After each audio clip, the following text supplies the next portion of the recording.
আমি তোমার ব্যবহারে খুবই মর্মাহত হয়েছি বেগম। কেন কেন মর্মাহত হইছো? আমার ব্যবহারে কষ্ট পাইছো? আমি লোকমান হোসেন লাড্ডু তোমার লগে মোবাইল ফোনে কথা বলতে আছি, তুমি আচুকা সেই ফোনটা কাটতে দিছো। ওএমজি, এইটা কি করে সম্ভব? এইটা তো আমি জীবনে কল্পনাও করতে পারি নাই, কোনোদিন ভাবতেও পারি নাই। লাড্ডু আমি কি ইচ্ছা করে কাটছি? ভাবি আয় পড়ছিল। আচ্ছা তুমি কি তুমি কি আমার সাথে ভাবিকে অনেক বেশি গুরুত্বপূর্ণ মনে করো? হ্যাঁ, তুমি জানো এই লোক মানুষের লাড্ডুর সাথে কথা বলবার জন্য কত মাইয়া লোক মোবাইল হাতে বসে থাকে?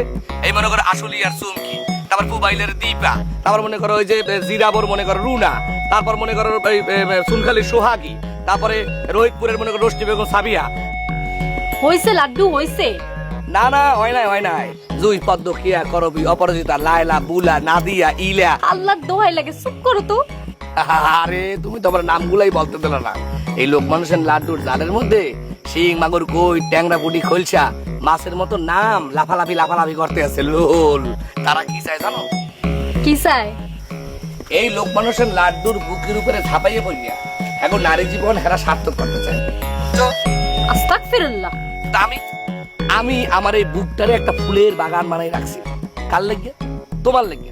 আর হেই তুমি ভাবিরে দেখা আমার মোবাইলের লাইন কাটতে দাও, এটা কোনো কথা? আর কোনোদিন কাটুক না জান।